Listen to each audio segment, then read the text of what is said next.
2018, 2019 XC90.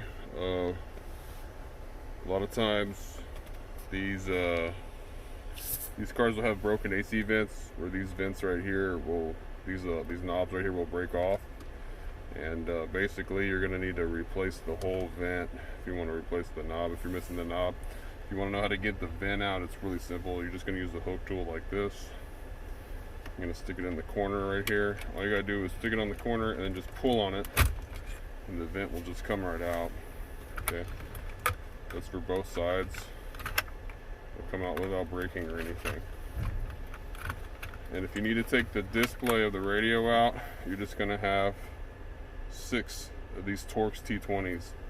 Okay, there's one here, and one here. Okay, there's going to be the same thing on this side here. Same thing with the vents, just pull it from this side here.